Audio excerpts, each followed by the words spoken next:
L'invité ce matin, Nathalie Loiseau, députée européenne, ancienne ministre, membre d'Horizon et auteure de La guerre qu'on ne voit pas venir aux éditions de l'Observatoire. Bonjour Nathalie Loiseau. Bonjour.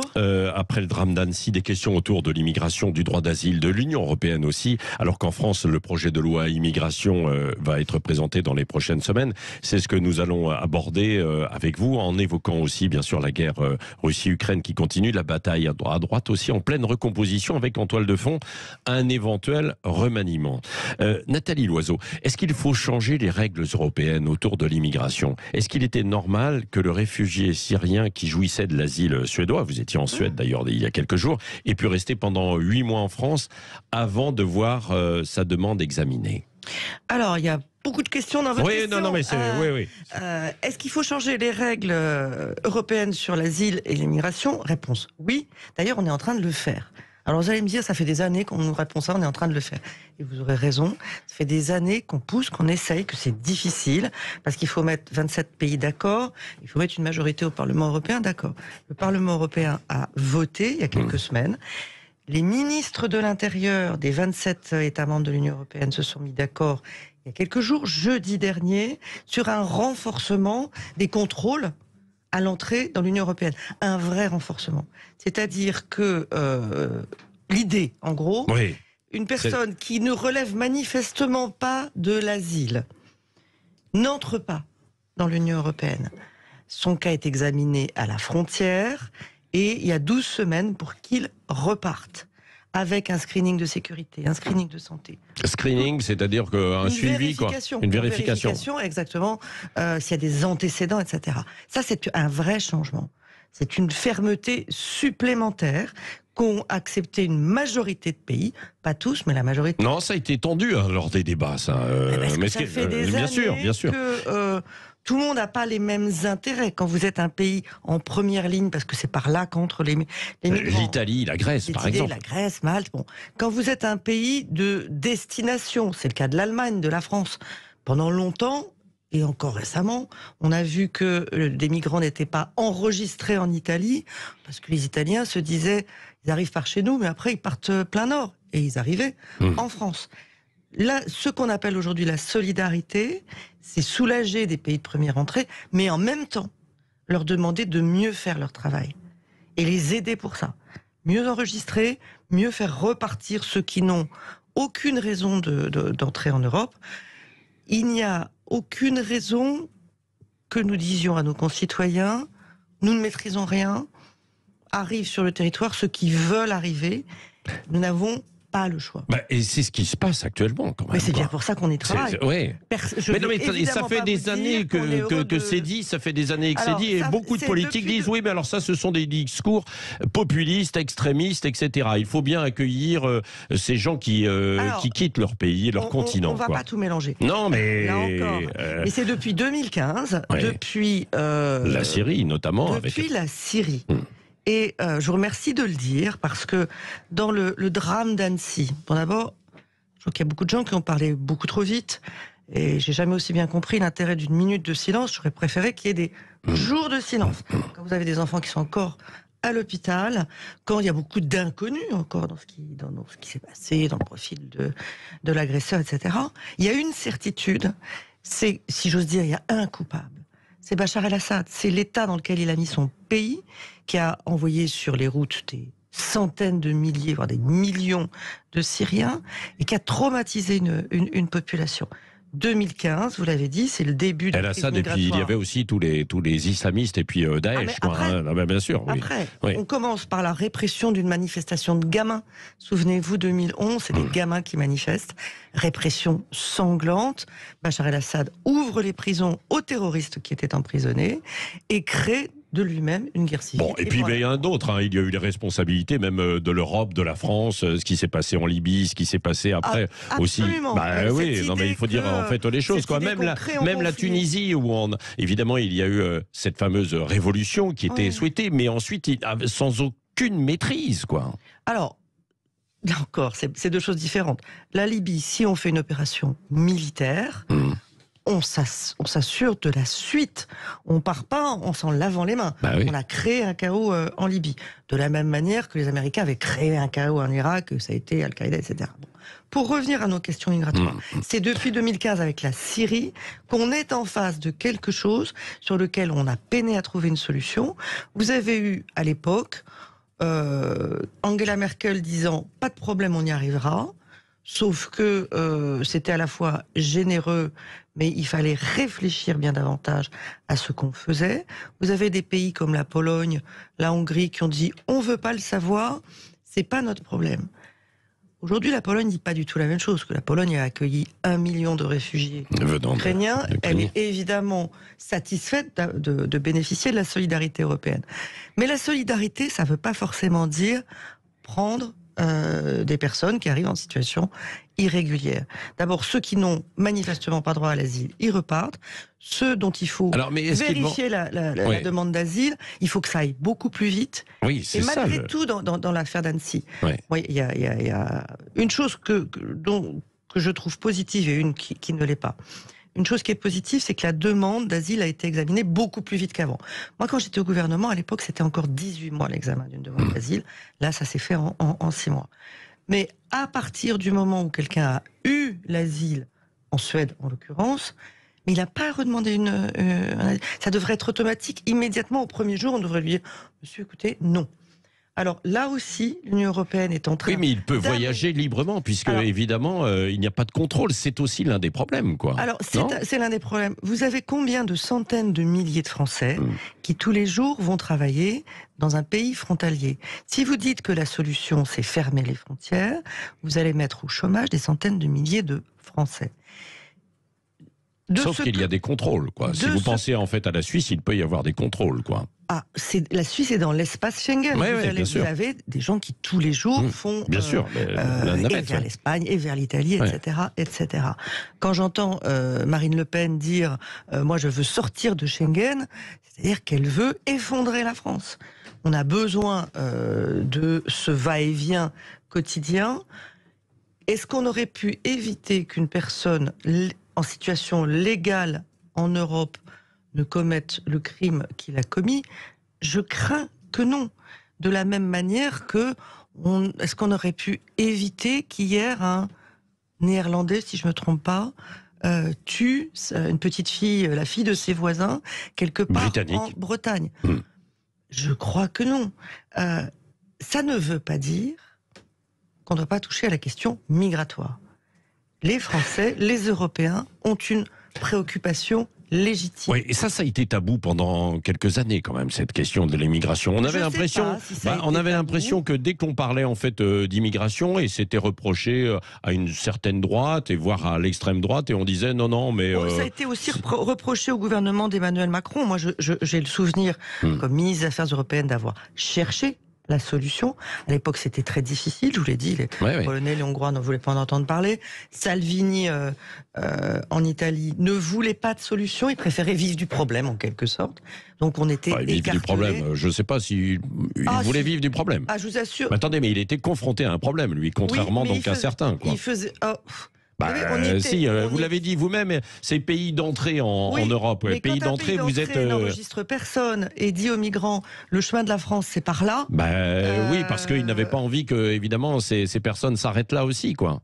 En tout cas, il faisait rien. Puisqu'il n'y avait pas de véritable solidarité européenne. On peut comprendre, il touchait 800 millions d'euros par an. Oui, ça, c'est un des plus beaux mensonges de Salvini, l'absence de solidarité européenne. Je suis désolé. Non, mais sur des questions financières, mais c'est pas ce que demandait la population, quoi. Vous le savez bien, Nathalie Loiseau. Ce que je sais parfaitement, pour y avoir été 8 fois à l'époque, c'est que l'Italie ne voulait pas, par exemple, que l'agence européenne de contrôle des frontières, Frontex, fasse le travail à la place des Italiens. Vous aviez un Salvini qui dit « c'est la souveraineté des Italiens de le faire nous-mêmes ». Et après, il disait « on est débordés ». Il faut être cohérent.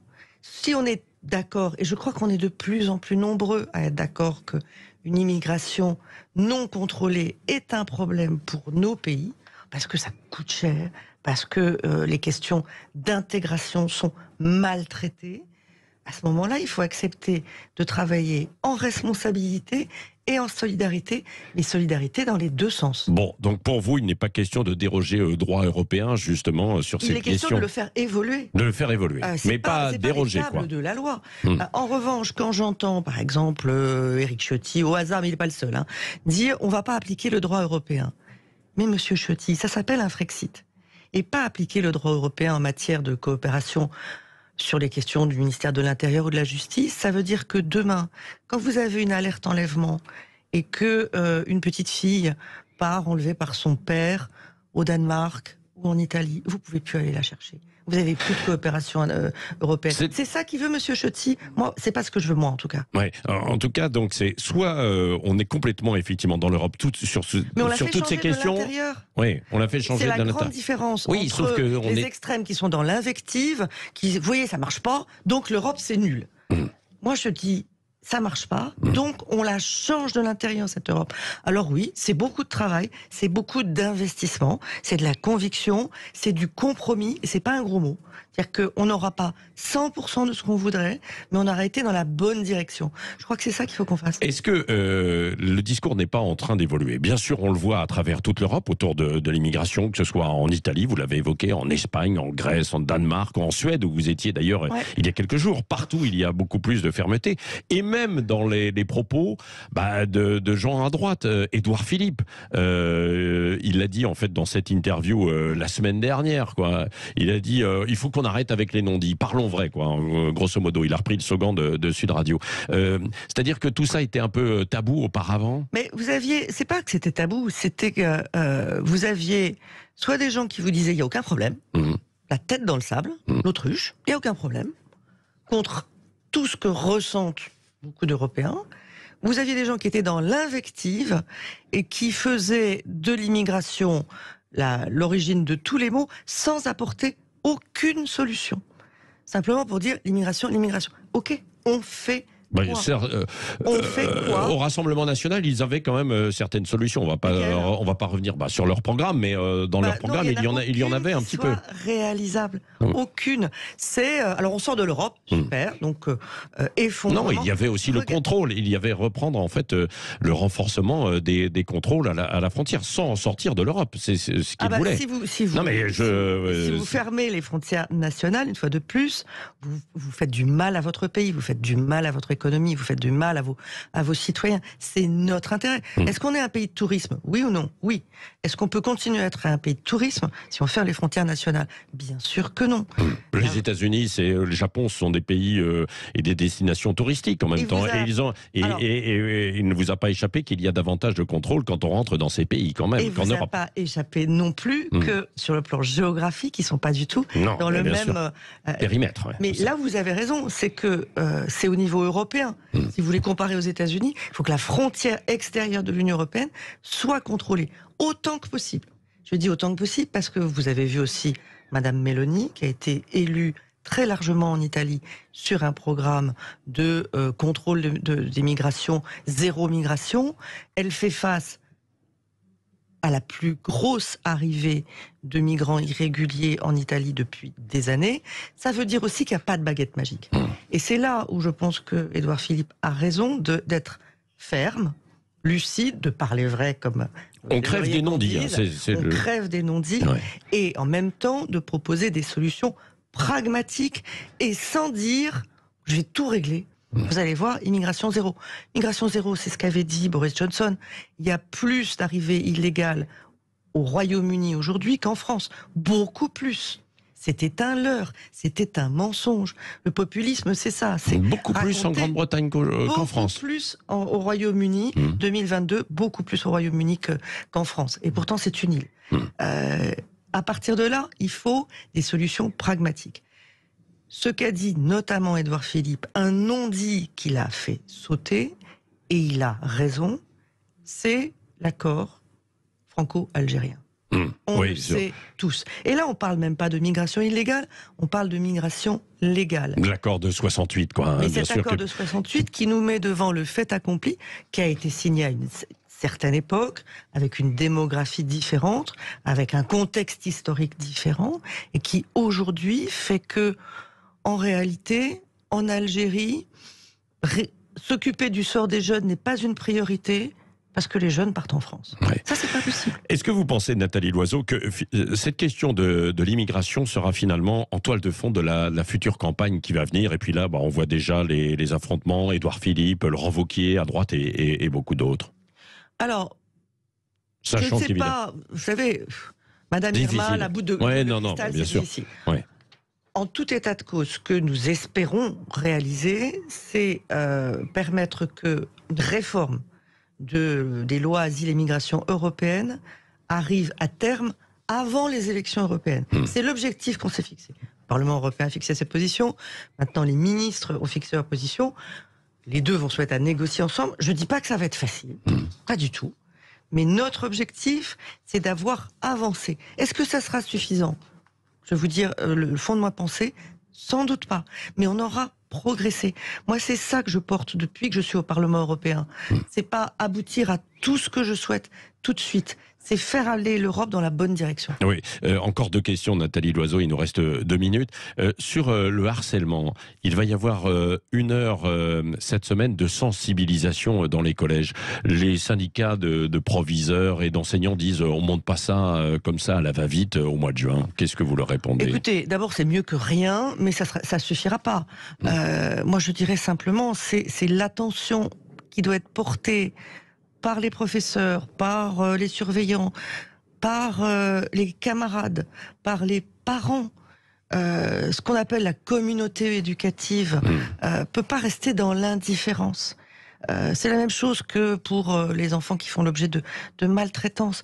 Quand vous voyez quelque chose qui vous paraît ne pas aller, quand vous entendez un de vos enfants vous raconter quelque chose, ça vous concerne. C'est pas que un problème du ministre de l'Éducation nationale ou du directeur d'un établissement. Ça concerne aussi les réseaux sociaux, c'est ça. Par exemple, vous êtes assez engagé sur TikTok, par exemple. Est-ce qu'il faut l'interdire sur le territoire européen ? Alors, il y a un vrai sujet, c'est qu'il faut sensibiliser au fait que c'est un média social chinois qui est censuré par le Parti communiste chinois. Je vous propose d'essayer de dire ce que vous pensez de la situation des Ouïghours. Ça passera pas sur TikTok. Et en même temps, c'est un média addictif pour les plus jeunes. Attention. Et il est impératif. Vous ne pouvez pas l'interdire, si ? Écoutez, l'interdire, moi je suis pour la liberté, mais je suis aussi pour l'encadrement. Et pour que tous les médias sociaux, Twitter, Facebook et les autres suivent les règles que l'Union européenne a fixées, qui vont entrer en vigueur en septembre.